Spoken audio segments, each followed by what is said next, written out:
Once again welcome back to Vishwa teaching. വീഡിയോയിലേക്ക് പോകുന്നതിന് മുമ്പ് നമ്മുടെ ചാനൽ ആദ്യമായിട്ട് ആരെങ്കിലും കാണുന്നുണ്ടെങ്കിൽ തീർച്ചയായും സബ്സ്ക്രൈബ് ചെയ്യാൻ മറക്കരുത്. നോക്കിയേ, ആദ്യം തന്നെ നമുക്ക് ഓർഗനൈസിംഗിന്റെ മീനിങ് നോക്കാം. നോക്കിക്കേ, organising means bringing together the necessary men, machine, material and money for the achievement of common objective. നോക്കിക്കേ, അതായത് നമുക്കറിയാം നമ്മുടെ ഓർഗനൈസേഷൻ തീർച്ചയായിട്ടും എന്ത് കാണും, ഒരു ഒബ്ജക്റ്റീവ് ഉണ്ടായിരിക്കും അല്ലെ, ഒരു കോമൺ ആയിട്ടുള്ള ഒരു ഒബ്ജക്റ്റീവ് കാണും. അപ്പോൾ ആ ഒരു കോമൺ ഒബ്ജക്റ്റീവ് അറ്റൈൻ ചെയ്യാൻ വേണ്ടി അല്ലെങ്കിൽ അച്ചീവ് ചെയ്യാൻ വേണ്ടി ആവശ്യമായിട്ടുള്ള മെൻ, മെറ്റീരിയൽ, മണി, മെഷീൻ തുടങ്ങിയ കാര്യങ്ങൾ എന്ത് ചെയ്യുക, ബ്രിങ്ങിങ് ടുഗദർ അല്ലെ, എല്ലാം ഒരുമിച്ച് കൊണ്ടുവരിക. അതിനെയാണ് ഓർഗനൈസിങ് എന്ന് പറയുന്നത്. അപ്പോൾ ഓർഗനൈസിംഗ് എന്ന് വെച്ചാൽ എന്താണ്? Organising means bringing together the necessary men, machine, material and money for the achievement of a common objective. ആ ഒരു കോമൺ ഒബ്ജക്റ്റീവിന്റെ അറ്റൈൻമെന്റിന് വേണ്ടി എന്ത് ചെയ്യുക, മെൻ, മെറ്റീരിയൽ, മെഷീൻ, മണി തുടങ്ങിയ കാര്യങ്ങൾ എന്ത് ചെയ്യുക, ഒരുമിച്ച് കൊണ്ടുവരിക. നോക്കിക്കേ, നെക്സ്റ്റ് നമുക്ക് അതിന്റെ ഒരു ഡെഫിനിഷൻ നോക്കാം. നോക്കിക്കേ, organisation is the process of identifying and grouping the work to be performed. എന്താണ് ഇവിടെ പറയുന്നത്? ഓർഗനൈസേഷൻ എന്ന് പറയുന്നത് എന്താണ്? ഒരു പ്രോസസ് ആണ് അല്ലെ. എന്തിനുള്ള പ്രോസസ് ആണെന്നാണ് ഇവിടെ പറയുന്നത്? നമ്മൾ പെർഫോം ചെയ്യേണ്ട വർക്ക് കൃത്യമായി ഐഡന്റിഫൈ ചെയ്ത് ഗ്രൂപ്പ് ചെയ്യുന്ന ഒരു പ്രോസസ് അല്ലെ. അതേപോലെ നോക്കിക്കേ, defining and developing responsibility and authority ഇതൊക്കെ എന്ത് ചെയ്യുന്നു, കൃത്യമായി ഡിഫൈൻ ചെയ്ത് അത് ഡെലിഗേറ്റ് ചെയ്യുന്നു. നിങ്ങൾക്കറിയാം മാനേജ്മെന്റിൽ ഡെലിഗേഷൻ എന്ന് പറഞ്ഞാൽ എന്താണെന്ന് അല്ലെ. അതായത് മാനേജറിൽ നിന്ന് അഥവാ സുപ്പീരിയേഴ്സിൽ നിന്ന് എന്ത് ചെയ്യുക, ആ ഒരു വർക്ക് കൃത്യമായിട്ടും ആരിലേക്ക് ട്രാൻസ്ഫർ ചെയ്യുക, സബോർഡിനേറ്റ്സിലേക്ക് ട്രാൻസ്ഫർ ചെയ്യുക, അല്ലെങ്കിൽ എംപ്ലോയീസിലേക്ക് ട്രാൻസ്ഫർ ചെയ്യുക, അല്ലെങ്കിൽ അങ്ങനെ കൈമാറ്റം ചെയ്യുന്നതിനെയാണ് നമ്മൾ ഡെലിഗേഷൻ എന്ന് പറയുന്നത്. അപ്പോൾ അത്തരത്തിൽ റെസ്പോൺസിബിലിറ്റിയും അതോറിറ്റിയും ഒക്കെ കൃത്യമായി ഡിഫൈൻ ചെയ്ത് അത് ഡെലിഗേറ്റ് ചെയ്യുന്നു. And establishing relationship for the purpose of enabling people to work most effectively together in accomplishing objectives. നമ്മൾ മീനിങ്ങിൽ പഠിച്ച പോലെ തന്നെ ആ ഒരു ഓർഗനൈസേഷൻ്റെ ഒബ്ജക്റ്റീവ് അക്കംപ്ലിഷ് ചെയ്യുന്നതിന് അല്ലെങ്കിൽ അറ്റൈൻ ചെയ്യുന്നതിന് വേണ്ടി ആ ഒരു ഓർഗനൈസേഷനിൽ വർക്ക് ചെയ്യുന്ന എംപ്ലോയീസിനിടയിൽ നല്ല ഒരു റിലേഷൻഷിപ്പ് എന്ത് ചെയ്യുക, എസ്റ്റാബ്ലിഷ് ചെയ്യുക. അപ്പോൾ ഇത്തരത്തിലുള്ള ഒരു പ്രോസസ്സാണ് എന്തെന്ന് പറയുന്നത്, ഓർഗനൈസേഷൻ എന്ന് പറയുന്നത്. അപ്പോൾ നിങ്ങൾ ഈ ഒരു ഡെഫിനേഷൻ പഠിക്കുമ്പോൾ ആകെ അതിനകത്തൊരു മൂന്ന് പോയിന്റുകളൊന്ന് ഓർക്കുക. അതായത് ഒന്നെന്ന് പറഞ്ഞു കഴിഞ്ഞാൽ ആ ഒരു വർക്ക് നമ്മൾ പെർഫോം ചെയ്യേണ്ട വർക്ക് ഐഡന്റിഫൈ ചെയ്യുന്നു, ഗ്രൂപ്പ് ചെയ്യുന്നു. പിന്നെയോ റെസ്പോൺസിബിലിറ്റി, അതോറിറ്റി ഇതൊക്കെ കൃത്യമായി ഡിഫൈൻ ചെയ്യുന്നു, ഡെലിഗേറ്റ് ചെയ്യുന്നു. പിന്നെയോ എംപ്ലോയീസ്, അതായത് ഓർഗനൈസേഷനിലെ എംപ്ലോയീസ് തമ്മിൽ ആ ഒരു റിലേഷൻഷിപ്പ് എന്ത് ചെയ്യുന്നു, എസ്റ്റാബ്ലിഷ് ചെയ്യുന്നു. അപ്പോൾ റിലേഷൻഷിപ്പ് എസ്റ്റാബ്ലിഷ് ചെയ്യുക, വർക്ക് എന്ത് ചെയ്യുക, ഐഡന്റിഫൈ ചെയ്യുക, അതുപോലെ തന്നെ ഗ്രൂപ്പ് ചെയ്യുക, അതുപോലെ റെസ്പോൺസിബിലിറ്റി, അതോറിറ്റി ഇതൊക്കെ എന്ത് ചെയ്യുക, ഡിഫൈൻ ചെയ്യുക, ഡെലിഗേറ്റ് ചെയ്യുക. ഈ ഒരു 3 കാര്യങ്ങൾ ഈ ഒരു ഡെഫിനിഷനിൽ ഉള്ളൂ എന്ന് ഓർക്കുക. അപ്പോൾ അത് വെച്ചിട്ട് നന്നായിട്ട് പഠിക്കാം. സോ നോക്കിക്കേ, നെക്സ്റ്റ് ആണ് നേച്ചർ ഓഫ് ഓർഗനൈസേഷൻ. നോക്കിയാൽ നമുക്കൊരു 7 പോയിന്റ്സ് ആണ് ഇതിൽ പഠിക്കാനുള്ളത്. അതിലെ ആദ്യത്തേതാണ് ഡിവിഷൻ ഓഫ് വർക്ക്. നോക്കിയേ, in order to attain the common objective of an organisation the total work is divided into activities and functions.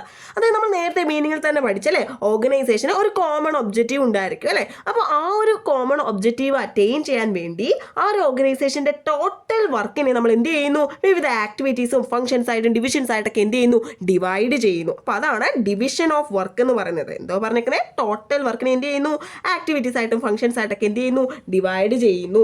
2 coordination ആണ്. Once work is divided, it becomes necessary to coordinate the various divisions, functions or activities. It brings unity and harmony. അതായത് ഒരു തവണ നമ്മൾ ഈ വർക്കിനെ divide ചെയ്ത് കഴിഞ്ഞാൽ ഇത്തരത്തിലുള്ള ഡിവിഷൻസും ഫംഗ്ഷൻസും ആക്ടിവിറ്റീസ് അല്ലേ, നമ്മൾ പറഞ്ഞു വർക്കിനെ നമ്മൾ വിവിധ ആക്ടിവിറ്റീസും ഫംഗ്ഷൻസ് ആയിട്ടൊക്കെയാണ് ഡിവൈഡ് ചെയ്യുന്നതെന്ന്. അപ്പോൾ ഇത്തരത്തിലുള്ള ഈ ഒരു വിവിധ ഫംഗ്ഷൻസിനെയും ഡിവിഷൻസിനെയും ആക്ടിവിറ്റീസിനെയൊക്കെ എന്ത് ചെയ്യണം, കൃത്യമായിട്ടും എന്ത് ചെയ്യേണ്ടതായിട്ടുണ്ട്, കോർഡിനേറ്റ് ചെയ്യേണ്ടതായിട്ടുണ്ട്. എന്തിനു വേണ്ടി? To bring unity and harmony അല്ലെ. ഓർഗനൈസേഷനിൽ യൂണിറ്റിയും ഹാർമണിയും ഒക്കെ കൊണ്ടുവരാൻ വേണ്ടി ഈ വിവിധ ഡിവിഷൻസും ഫംഗ്ഷൻസും ആക്ടിവിറ്റീസ് ഒക്കെ എന്ത് ചെയ്യേണ്ടതായിട്ടുണ്ട്, കോർഡിനേറ്റ് ചെയ്യേണ്ടതായിട്ടുണ്ട്. അടുത്ത നോക്കിക്കേ, അക്കംപ്ലിഷ്മെന്റ് ഓഫ് ഒബ്ജക്റ്റീവ്സ് ആണ്. People form organization to accomplish common objectives. The objectives of organization should be clearly stated. If not, the organization structure become meaningless. നമുക്കറിയാം ഈ ഒരു ഓർഗനൈസേഷൻ്റെ കോമൺ ഒബ്ജക്റ്റീവ് അറ്റൈൻ ചെയ്യണം എന്നുണ്ടെങ്കിൽ മെയിൻ മെറ്റീരിയൽ ഇതെല്ലാം കൃത്യമായിട്ടും വരണം അല്ലേ.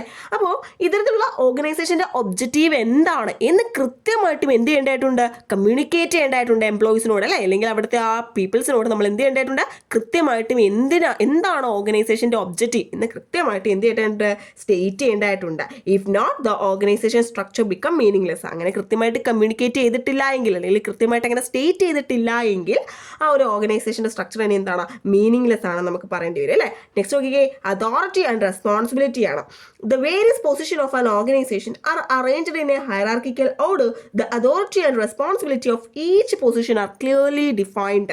എന്താ ഇവിടെ പറഞ്ഞിരിക്കുന്നത്, ഓർഗനൈസേഷൻ്റെ വിവിധ പൊസിഷൻസ് ഹൈറാർക്കിക്കൽ ഓർഡറിലാണ് അറേഞ്ച് ചെയ്തിരിക്കുന്നത്. അപ്പോൾ അതുകൊണ്ട് തന്നെ ഓരോ പൊസിഷൻ്റെയും അതോറിറ്റി എന്താണ്, റെസ്പോൺസിബിലിറ്റി എന്താണ് എന്ന് ക്ലിയർ ആയിട്ട് എന്ത് ചെയ്തിട്ടുണ്ടായിരിക്കും, സ്റ്റേറ്റ് ചെയ്തിട്ടുണ്ടായിരിക്കും. അങ്ങനെ ക്ലിയർ ആയിട്ട് സ്റ്റേറ്റ് ചെയ്തില്ല എങ്കിൽ ഈ പറഞ്ഞ പോലെ തന്നെ വിവിധ പൊസിഷൻസ് തമ്മിൽ എന്തുണ്ടാകാനായിട്ടുള്ള കോൺഫ്ലിക്റ്റ് ഉണ്ടാകാനായിട്ടുള്ള സാധ്യതയൊക്കെ ഉണ്ട്. അപ്പോൾ അതുകൊണ്ട് തന്നെ ഓരോ പൊസിഷൻ്റെയും അതോറിറ്റി എന്താണ് അവരുടെ അധികാരം, എന്താണ് അവരുടെ റെസ്പോൺസിബിലിറ്റി എന്ന് ക്ലിയർ ആയിട്ട് എന്ത് ചെയ്തിട്ടുണ്ടായിരിക്കും, സ്റ്റേറ്റ് ചെയ്തിട്ടുണ്ടായിരിക്കും. അടുത്തതാണ് communication. No organisation can survive without an efficient system of communication. ഒരു ഓർഗനൈസേഷനും ഒരു എഫക്റ്റീവായിട്ടുള്ള കമ്മ്യൂണിക്കേഷൻ സിസ്റ്റം ഇല്ലാതെ സർവൈവ് ചെയ്യാൻ സാധിക്കത്തില്ല. നമ്മളിപ്പോൾ ഈ അതോറിറ്റി റെസ്പോൺസിബിലിറ്റി പറഞ്ഞ പോലെ തന്നെ അല്ലേ, എംപ്ലോയീസിനോട് കൃത്യമായിട്ട് കമ്മ്യൂണിക്കേറ്റ് ചെയ്യണം അവർ എന്താണ് അവരുടെ അതോറിറ്റി, എന്താണ് അവരുടെ റെസ്പോൺസിബിലിറ്റി എന്നല്ലേ. അപ്പോൾ കമ്മ്യൂണിക്കേഷൻ എന്ന് പറയുന്നത് ഒരു ഓർഗനൈസേഷനെ സംബന്ധിച്ച് വളരെ ഇമ്പോർട്ടൻ്റ് ആയിട്ടുള്ള ഒരു കാര്യമാണ്. It is the nervous system of an organization which coordinates the various activities. ആ ഒരു ഓർഗനൈസേഷനിലെ വിവിധ ആക്ടിവിറ്റീസ് കോർഡിനേറ്റ് ചെയ്യുന്ന ഒരു നെർവസ് സിസ്റ്റം തന്നെയാണ് ഇതെന്ന് പറയുന്നത് കമ്മ്യൂണിക്കേഷൻ എന്ന് പറയുന്നത്. നെക്സ്റ്റ് നോക്കിക്കേ, നെക്സ്റ്റ് ആണ് കണ്ടിന്യൂസ് പ്രോസസ്സ്. നോക്കിക്കേ, it is not a one step function. ഈ ഓർഗനൈസേഷൻ എന്ന് പറയുന്നത് അല്ലെങ്കിൽ ഓർഗനൈസിങ് എന്ന് പറയുന്നത് ഒരു വൺ സ്റ്റെപ്പ് ഫംഗ്ഷൻ അല്ല അല്ലേ. Managers R continuously engage in organising and re organising. അപ്പം ഈ ഒരു ഓർഗനൈസിങ്ങിലും റീ ഓർഗനൈസിങ്ങിലും ഒക്കെ മാനേജേഴ്സ് എന്ത് ചെയ്യുന്നുണ്ട്, കണ്ടിന്യൂസ് ആയിട്ട് എൻഗേജ് ചെയ്യുന്നുണ്ടെന്നുള്ളതാണ്. അപ്പോൾ ഇതൊരു വൺ സ്റ്റെപ്പ് ഫംഗ്ഷൻ അല്ല, മറിച്ച് ഇതെന്താണ്, ഒരു കണ്ടിന്യൂസ് പ്രോസസ് ആണ് അല്ലേ. Next okay, structure of relationship.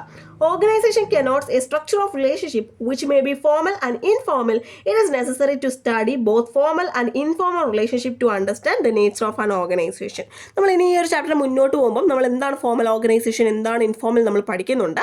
അപ്പം ഒരു ഓർഗനൈസേഷനിലുള്ള റിലേഷൻഷിപ്പ് എന്താണെന്ന് കൃത്യമായിട്ട് നമ്മൾ എന്ത് ചെയ്യണം, മനസ്സിലാക്കേണ്ടതായിട്ടുണ്ട് അല്ലെങ്കിൽ സ്റ്റഡി ചെയ്യേണ്ടതായിട്ടുണ്ട് എന്നുള്ളതാണ്. അതായത് ഫോർമൽ റിലേഷൻഷിപ്പ് ആണോ ഇൻഫോർമൽ റിലേഷൻഷിപ്പ് ആണോ എന്ന് നമ്മൾ കൃത്യമായിട്ട് എന്ത് ചെയ്യേണ്ടതായിട്ടുണ്ട്, സ്റ്റഡി ചെയ്യേണ്ടതായിട്ടുണ്ട്. എന്തിനു വേണ്ടിയാണെന്ന് ചോദിച്ചു കഴിഞ്ഞാൽ എന്താണ്, in order to understand the nature of any organisation. ഏതൊരു ഓർഗനൈസേഷൻ്റെയും ആ ഒരു നേച്ചർ മനസ്സിലാക്കണം എന്നുണ്ടെങ്കിൽ അവിടുത്തെ ആ ഒരു റിലേഷൻഷിപ്പ് അല്ലെ, ഫോർമൽ റിലേഷൻഷിപ്പ് ആണോ ഇൻഫോർമൽ റിലേഷൻഷിപ്പ് ആണോ, ഇത് കൃത്യമായിട്ട് എന്ത് ചെയ്യേണ്ടതായിട്ടുണ്ട്, സ്റ്റഡി ചെയ്യേണ്ടതായിട്ടുണ്ട്.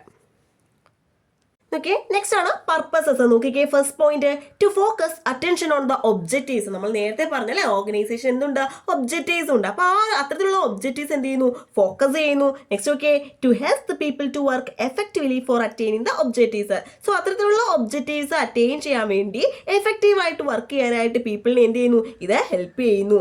To establish healthy relationship between positions. നമ്മൾ നേരത്തെ പറഞ്ഞല്ലേ, അതായത് ഓർഗനൈസേഷനിലെ വിവിധ പൊസിഷൻസ് നമ്മൾ എന്ത് ചെയ്യുന്നു, ഹൈറാർക്കിക്കൽ ഓർഡറിലാണ് അറേഞ്ച് ചെയ്തിരിക്കുന്നതൊക്കെ നമ്മൾ പറഞ്ഞു അല്ലേ. അപ്പോൾ ഇത്തരത്തിലുള്ള ഈ ഒരു പൊസിഷൻസ് തമ്മിൽ എന്ത് ചെയ്യുന്നുണ്ട്, ഒരു ഹെൽത്തി റിലേഷൻഷിപ്പ് എസ്റ്റാബ്ലിഷ് ചെയ്യുന്നു.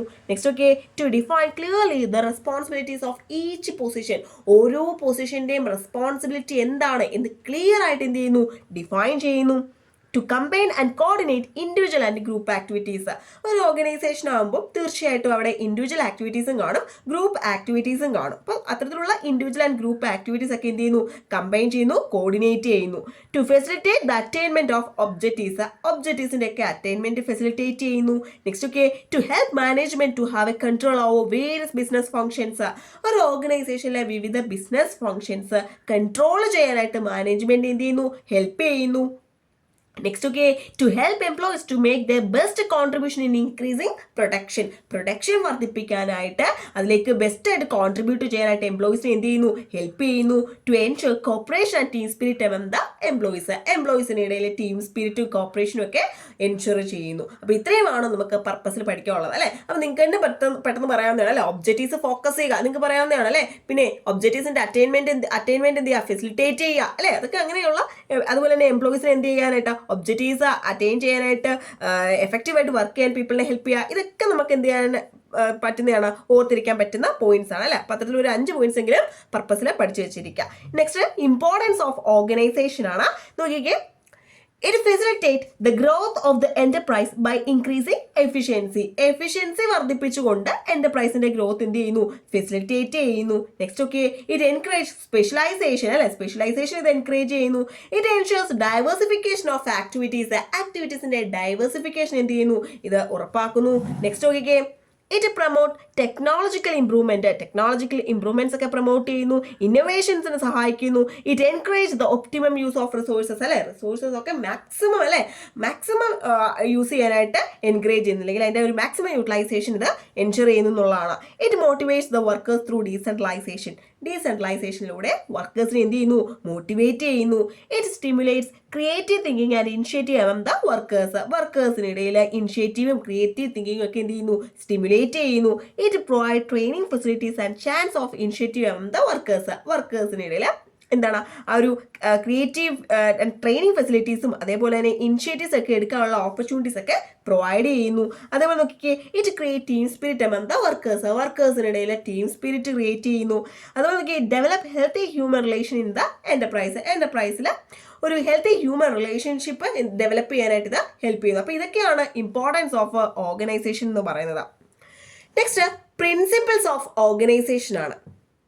സോ നോക്കിക്കേ, അതിന്റെ ഫസ്റ്റ് പോയിന്റ് ആണ് യൂണിറ്റി ഓഫ് ഒബ്ജക്റ്റീവ്സ്. നോക്കിക്കേ, it is essential to establish useful objectives in every areas of operation and at all levels. നമുക്ക് എന്താ ഇവിടെ പറയുന്നത്, ഓർഗനൈസേഷനെ എല്ലാ ലെവൽസിലും എല്ലാ ഏരിയ ഓഫ് ഓപ്പറേഷനിലും എന്ത് ചെയ്യേണ്ടതായിട്ടുണ്ട്, യൂസ്ഫുൾ ആയിട്ടുള്ള ഒബ്ജക്റ്റീവ്സ് എസ്റ്റാബ്ലിഷ് ചെയ്യേണ്ടതായിട്ടുണ്ട് അല്ലേ. പിന്നെയോ നോക്കിക്കേ, then the organization as a whole and its various units should have clear understanding of these objectives. അപ്പോൾ നമ്മൾ ഒബ്ജക്റ്റീവ്സ് എസ്റ്റാബ്ലിഷ് ചെയ്താൽ മാത്രം പോരാ അല്ലേ, ആ ഓർഗനൈസേഷനുള്ള എല്ലാ യൂണിറ്റ്സിനും തന്നെ അല്ലേ, അല്ലെങ്കിൽ ആ ഒരു ഓർഗനൈസേഷൻ മുഴുവനും എന്താണ് ആ ഒബ്ജക്റ്റീവ് എന്ന് ക്ലിയർ ആയിട്ട് എന്ത് ചെയ്യണം, അണ്ടർസ്റ്റാൻഡ് ആയിരിക്കണം, അല്ലെങ്കിൽ മനസ്സിലാക്കിയിരിക്കണം എന്നുള്ളതാണ് അല്ലേ. ആ ഒരു ഓർഗനൈസേഷനിലെ എല്ലാ യൂണിറ്റ്സും തന്നെ ആ ഒബ്ജക്റ്റീവ് എന്താണ് എന്ന് മനസ്സിലാക്കിയിരിക്കണം എന്നുള്ളതാണ്. അതായത് അവർക്കൊരു ക്ലിയർ അണ്ടർസ്റ്റാൻഡിങ് ഉണ്ടായിരിക്കണം എന്നുള്ളതാണ്. നെക്സ്റ്റ് ഓക്കെ, സ്പെഷ്യലൈസേഷൻ ആണ്. There should be specialization or division of work at all levels. The work assigned to an individual should be up to his ability, education and skill. അത് എന്താ ഇവിടെ പറഞ്ഞിരിക്കുന്നത്, എല്ലാ ലെവൽസിലും ഓർഗനൈസേഷൻ്റെ എല്ലാ ലെവൽസിലും തന്നെ ഡിവിഷൻ ഓഫ് വർക്ക് അല്ലെങ്കിൽ specialisation ഉണ്ടായിരിക്കണം എന്നുള്ളതാണ്. അപ്പോൾ നമ്മളൊരു ഇൻഡിവിജ്വൽ അല്ലെങ്കിൽ ഒരു എംപ്ലോയിക്ക് ഒരു ടാസ്ക് അല്ലെങ്കിൽ ഒരു റെസ്പോൺസിബിലിറ്റി അസൈൻ ചെയ്യുന്നത് എന്തിൻ്റെ ബേസിസിലായിരിക്കും, അയാളുടെ എഡ്യൂക്കേഷനും സ്കില്ലും എബിലിറ്റിയും ഒക്കെ നോക്കിയിട്ടായിരിക്കും നമ്മൾ ആ ഒരു ഇൻഡിവിജ്വലിന് വർക്ക് അസൈൻ ചെയ്ത് കൊടുക്കേണ്ടത്. അപ്പോൾ അതാണ് സ്പെഷ്യലൈസേഷനിൽ പറയുന്നത്. നോക്കിയേ, നെക്സ്റ്റ് ആണ് ഡെഫിനിറ്റ്നെസ്. നോക്കിക്കേ, every employee should have A definite place and purpose in the organisation. The power, responsibility and duties of every person should be clearly indicated. This will reduce the chance of misunderstandings. എന്താ ഇവിടെ പറയുന്നത് നോക്കിക്കേ, അതായത് ഓർഗനൈസേഷനുള്ള എല്ലാ എംപ്ലോയീസിനും തന്നെ ഒരു definite പ്ലേസും പർപ്പസും ഉണ്ടായിരിക്കണം എന്ന് പറയുന്നുണ്ട് അല്ലേ. അതായത് നമ്മൾ കൃത്യമായിട്ടും ആ ഓർഗനൈസേഷനിൽ വർക്ക് ചെയ്യുന്ന എംപ്ലോയീസിനോട് അവരുടെ റോൾ എന്താണ്, അവരുടെ റെസ്പോൺസിബിലിറ്റി എന്താണ് അവരുടെ ഡ്യൂട്ടി എന്ന് ക്ലിയർ ആയിട്ട് എന്ത് ചെയ്യണം, കമ്മ്യൂണിക്കേറ്റ് ചെയ്യേണ്ടതായിട്ടുണ്ട്. അല്ലാത്ത പക്ഷം അവിടെ എന്തുണ്ടാകാൻ സാധ്യതയുണ്ട്, മിസ്അണ്ടർസ്റ്റാൻഡിങ്സ് ഉണ്ടാകാൻ സാധ്യതയുണ്ട് അല്ലേ, അല്ലെങ്കിൽ അവിടെ കോൺഫ്ലിക്ട്സ് ഉണ്ടാകാനുള്ള സാധ്യതയുണ്ട്. അപ്പോൾ ഇത്തരത്തിലെ തർക്കങ്ങളൊക്കെ അവോയ്ഡ് ചെയ്യാൻ വേണ്ടി കൃത്യമായിട്ടും അവരുടെ ഡ്യൂട്ടീസ്, റെസ്പോൺസിബിലിറ്റി, അതുപോലെ തന്നെ അവരുടെ പവർ എന്താണെന്ന് കൃത്യമായിട്ട് എന്ത് ചെയ്യുക, ഇൻഡിക്കേറ്റ് ചെയ്യുക എന്നുള്ളതാണ്. അടുത്ത നോക്കിക്കേ, എഫിഷ്യൻസിയാണ്. The objective of organization must be attained at minimum cost. An organization is efficient when it satisfies the individual and social needs at the lowest possible cost. ഇതൊക്കെ എന്താ ഇവിടെ പറയുന്നത്, നമ്മൾ ആ ഓർഗനൈസേഷൻ്റെ ഒബ്ജക്റ്റീവ്സ് നമ്മൾ മിനിമം കോസ്റ്റിൽ വേണം എന്ത് ചെയ്യാനായിട്ട്, അറ്റൈൻ ചെയ്യാൻ വേണ്ടി അല്ലേ. അതേപോലെ തന്നെ ഒരു ഓർഗനൈസേഷൻ എപ്പോഴാണ് എഫിഷ്യൻ്റ് ആകുന്നത്, അത് അതിൻ്റെ ഇൻഡിവിജ്വൽ നീഡ്സും അതേപോലെ തന്നെ സോഷ്യൽ നീഡ്സും ഒക്കെ ലോവസ്റ്റ് പോസിബിൾ കോസ്റ്റിൽ അറ്റൈൻ ചെയ്യുമ്പോഴല്ലേ. അതായത് ആ ഒരു നീഡ്സൊക്കെ എത്രത്തോളം കോസ്റ്റ് കുറയ്ക്കാമോ അത്രത്തോളം കോസ്റ്റ് കുറച്ചുകൊണ്ട് ആ നീഡ്സൊക്കെ സാറ്റിസ്ഫൈ ചെയ്യുമ്പോൾ നമുക്ക് പറയാം ആ ഒരു ഓർഗനൈസേഷൻ എന്താണ് എന്ന്, എഫിഷ്യൻ്റ് ആണ് എന്ന് പറയാനായിട്ട് സാധിക്കും. നോക്കി, നെക്സ്റ്റ് സ്പാൻ ഓഫ് കൺട്രോൾ ആണ്. ഈ ഒരു സ്പാൻ ഓഫ് കൺട്രോൾ ഒക്കെ നിങ്ങൾ +2 +1 നമ്മൾ കൊമേഴ്സിൽ ബിസിനസ് സ്റ്റഡീസിൽ നമ്മൾ പഠിക്കുന്നതാണ് അല്ലേ. അപ്പോൾ നോക്കിക്കേ, span of control means the number of people one can supervise directly. It is impossible for a man to supervise people at work beyond a certain number. അതായത് span of control എന്ന് പറഞ്ഞു കഴിഞ്ഞാൽ ഒരു മാനേജറിന് അല്ലെങ്കിൽ ഒരു സൂപ്പർവൈസറിന് അറ്റ് എ ടൈം മാനേജ് ചെയ്യാൻ പറ്റുന്ന അല്ലെങ്കിൽ സൂപ്പർവൈസ് ചെയ്യാൻ പറ്റുന്ന നമ്പർ ഓഫ് എംപ്ലോയീസിൻ്റെ എണ്ണമാണ് എന്തെന്ന് പറയുന്നത്, സ്പാൻ ഓഫ് കൺട്രോൾ എന്ന് പറയുന്നത്. അതായത് ഒരു പെർട്ടിക്കുലർ ലിമിറ്റിന് അപ്പുറം നമുക്ക് എന്ത് ചെയ്യാൻ പറ്റത്തില്ല, അറ്റ് എ ടൈം അവരെ മോണിറ്റർ ചെയ്യാനോ കൺട്രോൾ ചെയ്യാനോ ഒന്നും തന്നെ സാധിക്കുന്നതല്ല. അപ്പോൾ ആ ഒരു എഫിഷ്യൻസിയാണ്, അല്ലെങ്കിൽ എത്ര മെമ്പേഴ്സിനെ എന്ത് ചെയ്യാം, അല്ലെങ്കിൽ എത്ര എംപ്ലോയീസിനെ എന്ത് ചെയ്യാം, കൺട്രോൾ ചെയ്യാം. അതിനെയാണ് സ്പാൻ ഓഫ് കൺട്രോൾ എന്ന് പറയുന്നത്. അടുത്തത് ഫങ്ഷണൽ ഡെഫിനിഷൻ ആണ്. The duties, responsibilities and power of every person in the organisation should be properly and clearly defined. നമ്മൾ ഇപ്പോൾ ആ ഡെഫിനിറ്റ്നെസ് പറഞ്ഞപ്പോൾ നമ്മൾ പറഞ്ഞു അല്ലേ, അതായത് ഒരു വ്യക്തിയുടെ അല്ലെങ്കിൽ ആ ഓർഗനൈസേഷനിൽ വർക്ക് ചെയ്യുന്ന എംപ്ലോയിയുടെ ഡ്യൂട്ടി എന്താണ്, റെസ്പോൺസിബിലിറ്റി എന്താണ്, പവർ എന്താണ് എന്ന് കൃത്യമായിട്ട് നമ്മൾ എന്ത് ചെയ്യണം, കമ്മ്യൂണിക്കേറ്റ് ചെയ്യേണ്ടതായിട്ടുണ്ട് എന്നുള്ളതാണ്. അതായത് നമ്മൾ പ്രോപ്പറായിട്ടും നമ്മൾ എന്ത് ചെയ്യണം, ക്ലിയർ ആയിട്ടും അത് ഡിഫൈൻ ചെയ്യേണ്ടതായിട്ടുണ്ട്. എല്ലാ വ്യക്തികളുടെയും തന്നെ ആ ഓർഗനൈസേഷനിൽ വർക്ക് ചെയ്യുന്ന എല്ലാ പവർ, റെസ്പോൺസിബിലിറ്റി, ഡ്യൂട്ടി തുടങ്ങിയവ ക്ലിയർ ആയിട്ട് നമ്മൾ എന്ത് ചെയ്യണം, ഡിഫൈൻ ചെയ്യേണ്ടതായിട്ടുണ്ട്. This is necessary to avoid confusion, overlapping and conflict between the positions. ഈ അധികാരങ്ങൾ തമ്മിൽ അല്ലെ പൊസിഷനുകൾ തമ്മിലുള്ള തർക്കങ്ങളൊക്കെ അവോയ്ഡ് ചെയ്യാനായിട്ടും ആ ഒരു കോൺഫ്ലിക്ട്സ്, മിസ്അണ്ടർസ്റ്റാൻഡിങ്സ്, കൺഫ്യൂഷൻ ഇതൊക്കെ നമുക്ക് അവോയ്ഡ് ചെയ്യാനായിട്ട് ഇതുവഴി സാധിക്കും എന്നുള്ളതാണ്. അടുത്തത് സ്കാലർ പ്രിൻസിപ്പിൾ ആണ്. നോക്കിക്കേ, the scalar principle states that authority and responsibility should flow in a clear unbroken line from the highest executive to the lowest. എന്നിവിടെ പറയാം, നമുക്കറിയാം അല്ലേ, അതോറിറ്റി ഫ്ലോ ചെയ്യുന്ന എപ്പോഴും എങ്ങനെ ആയിരിക്കും, ടോപ്പിൽ നിന്ന് ബോട്ടത്തിലേക്കായിരിക്കും അല്ലേ, എപ്പോഴും മുകളിൽ നിന്ന് താഴേക്കായിരിക്കും. നമ്മൾ ലെവൽസ് ഓഫ് മാനേജ്മെന്റ് ഒക്കെ പഠിക്കുന്നുണ്ട് അല്ലേ, top level management, middle level management, lower level management അല്ലേ. എപ്പോഴും ഡിസിഷൻസും കാര്യങ്ങളും ഒക്കെ എടുക്കുന്ന ആരായിരിക്കും, ടോപ്പ് മാനേജ്മെന്റ് ആയിരിക്കും. ലോവറിലേക്ക് വരുമ്പോൾ അത് എക്സിക്യൂട്ട് ചെയ്യുന്നതിലേക്കായിരിക്കും പോകുന്നത് അല്ലേ. അപ്പോൾ അതോറിറ്റി എപ്പോഴും ഫ്ലോ ചെയ്യുന്നത് അല്ലേ, അതോറിറ്റി റെസ്പോൺസിബിലിറ്റി എപ്പോഴും ഫ്ലോ ചെയ്യുന്നത് എവിടെ നിന്നായിരിക്കും, ഹയസ്റ്റ് എക്സിക്യൂട്ടീവിൽ നിന്ന് ലോവസ്റ്റിലേക്കായിരിക്കും. അപ്പോൾ അതാണ് സ്കാലർ പ്രിൻസിപ്പിൾ എന്ന് പറയുന്നത്.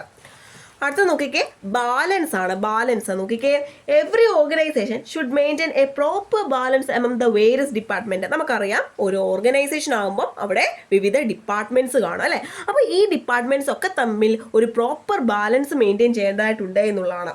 It means that the allocation of authority, fund and staff must be balanced manner. അതായത് ഇവിടെ നമ്മൾ ഫണ്ട് അലോക്കേറ്റ് ചെയ്യേണ്ടതായിട്ട് വരും അല്ലേ, അതോറിറ്റി, സ്റ്റാഫ്, ഇതിലെല്ലാം ഒരു പ്രോപ്പർ ബാലൻസ് നമ്മൾ എന്ത് ചെയ്യേണ്ടതായിട്ടുണ്ട്, മെയിൻറ്റെയിൻ ചെയ്യേണ്ടതായിട്ടുണ്ട്. Any particular department shall not be given any undue importance. അതായത് ഒരു ഓർഗനൈസേഷനിൽ എത്ര ഡിപ്പാർട്ട്മെന്റ് ഉണ്ടോ അത്രയും ഡിപ്പാർട്ട്മെന്റ് ഈക്വലി ഇമ്പോർട്ടൻ്റ് ആണ് അല്ലേ. ഒന്ന് ഇത്ര ഇമ്പോർട്ടൻസ് കൂടുതൽ കൊടുക്കേണ്ടതാണ്, അല്ലെങ്കിൽ അതിനിത്ര ഇമ്പോർട്ടൻസ് കൊടുക്കേണ്ടതില്ല, അങ്ങനെയല്ല. നമ്മളെല്ലാം തമ്മിൽ എന്താണ്, പ്രോപ്പർ ബാലൻസ് നമ്മൾ മെയിൻറ്റെയിൻ ചെയ്യേണ്ടതായിട്ടുണ്ട്. അപ്പോൾ ഓരോ ഡിപ്പാർട്ട്മെന്റും ഫംഗ്ഷൻ ചെയ്യുന്നു ഓരോ പർപ്പസിന് വേണ്ടിയായിരിക്കും.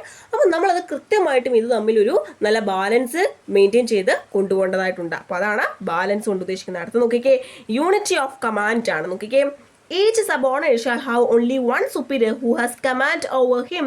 He shall receive orders from one superior alone and shall be accountable to that superior alone. അതായത് ഒരു നമ്മൾക്ക് അറിയാം, നമ്മൾ ബിസിനസ് സ്റ്റഡീസിൽ നമ്മൾ +2 പഠിക്കുന്നതാണ്. അതായത് ഒരു സബോർഡിനേറ്റിന് അറ്റ് എ ടൈം ഒരൊറ്റ സുപ്പീരിയറിൽ നിന്ന് മാത്രം എന്ത് ചെയ്യുക, ഓർഡർ ലഭിക്കുക അല്ലേ. ഒരുപാട് പേരിൽ നിന്ന് നമുക്ക് ഓർഡേഴ്സ് ലഭിക്കുകയാണെങ്കിൽ നമുക്ക് കൺഫ്യൂഷൻ ഉണ്ടാകും ഏതാദ്യം ചെയ്യണം എന്നല്ലേ. അപ്പോൾ നമുക്ക് എന്ത് ചെയ്യാൻ പാടില്ല, ഒരു സബോർഡിനേറ്റിന് ഒരു സുപ്പീരിയർ അല്ലെങ്കിൽ ഓർഡർ കൊടുക്കുന്നത് അല്ലെങ്കിൽ ആ കമാൻഡ് റിസീവ് ചെയ്യുന്നത് ഒരാളിൽ നിന്ന് മാത്രമായിരിക്കണം. അയാളോടായിരിക്കണം നമ്മുടെ ആ ഒരു വർക്ക് കംപ്ലീറ്റ് ചെയ്താൽ നമ്മൾ അക്കൗണ്ടബിൾ ആകുന്നത് അയാളോടായിരിക്കണം എന്നുള്ളതാണ്. അപ്പോൾ അതാണ് പറയുന്നത്, each subordinate shall have only one superior who has command over him എന്നത്.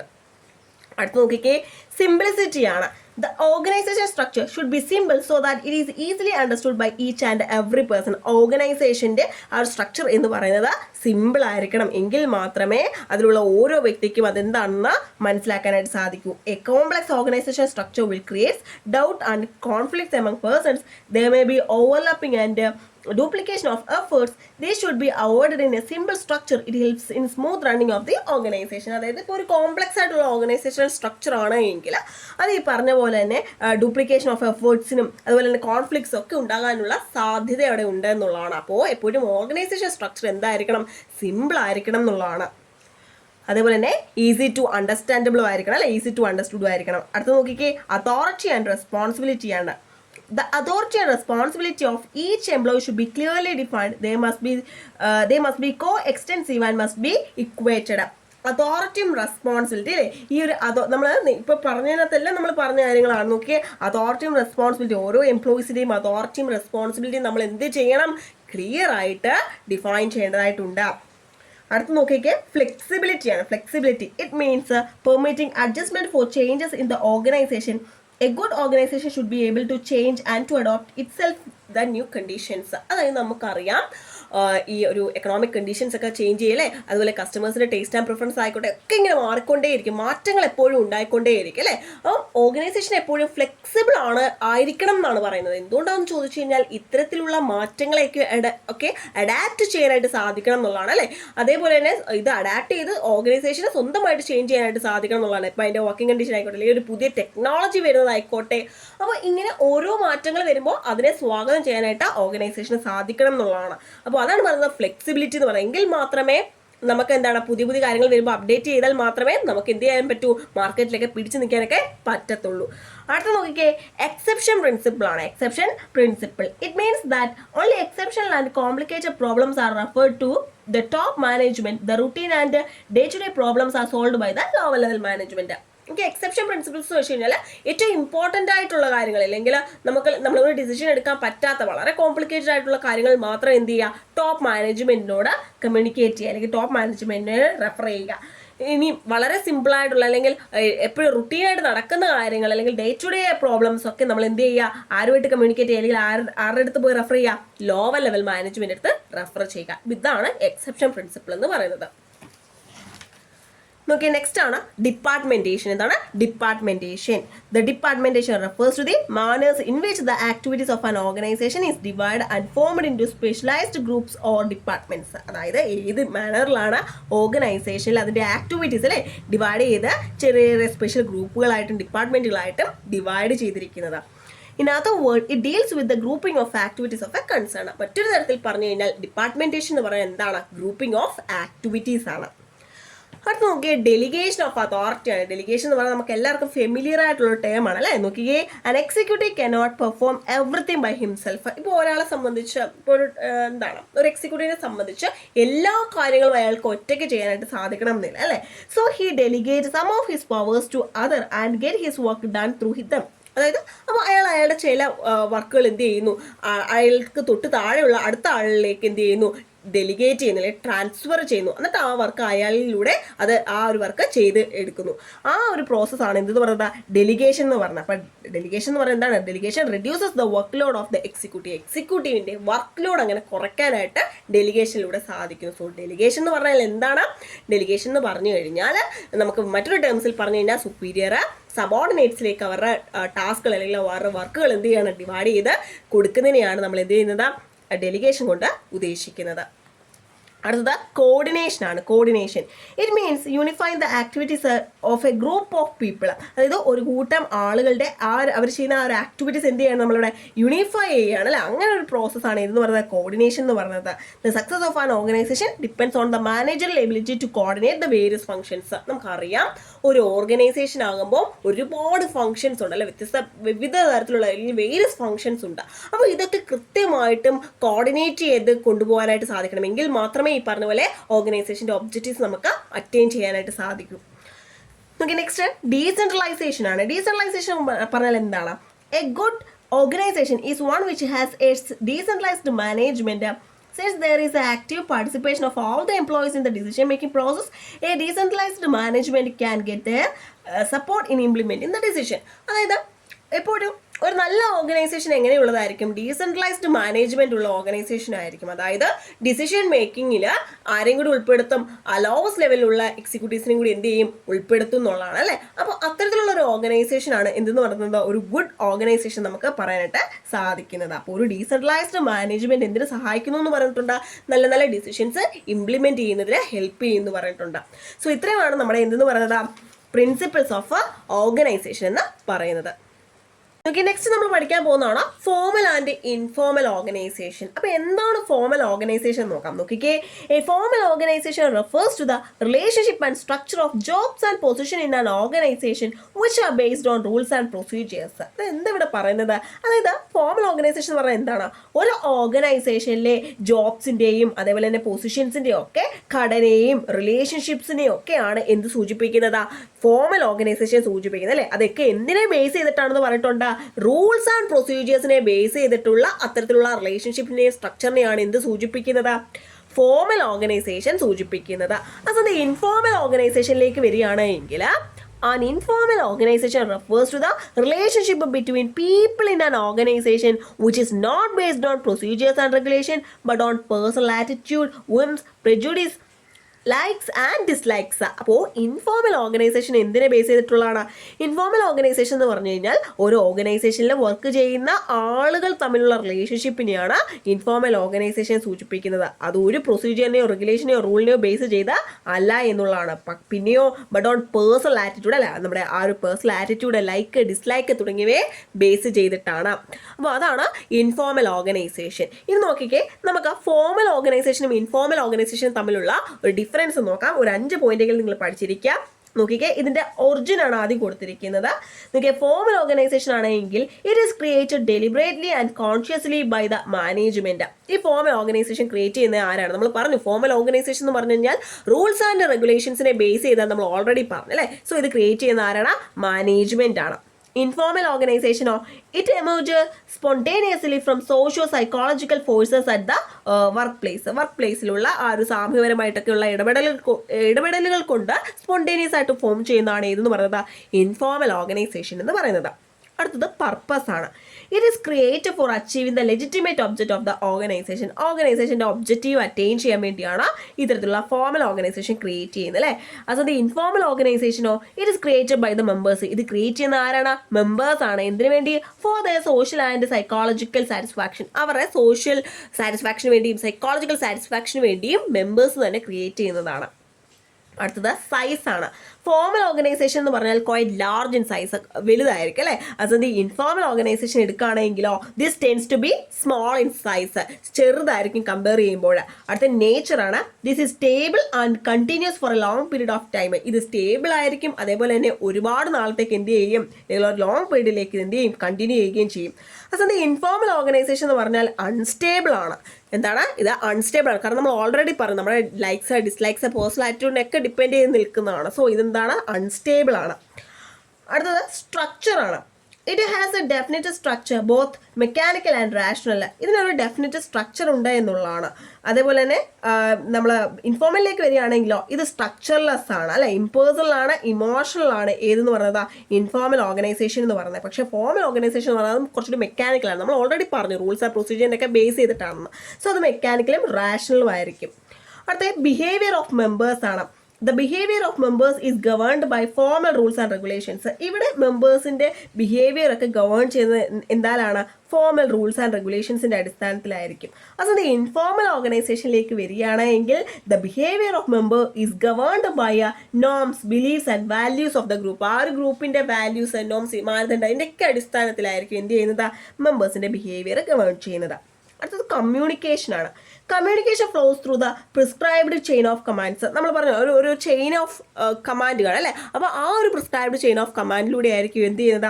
ഇവിടെ കമ്മ്യൂണിക്കേഷൻ ഫ്ലോ ചെയ്യുന്നത്. നമ്മൾ പറഞ്ഞു ടോപ്പ് ടു ബോട്ടം ആയിരിക്കും എപ്പോഴും ഫ്ലോ ചെയ്യുന്നതെന്ന്.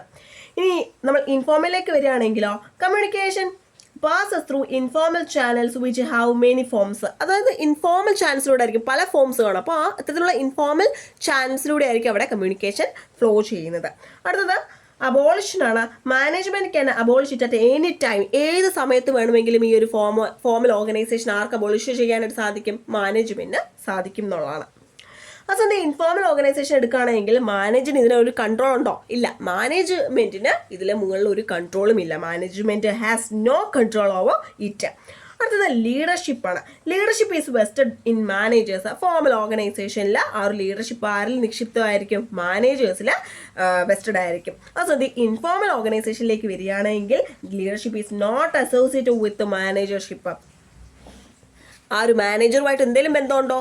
ഇല്ല എന്നുള്ളതാണ്.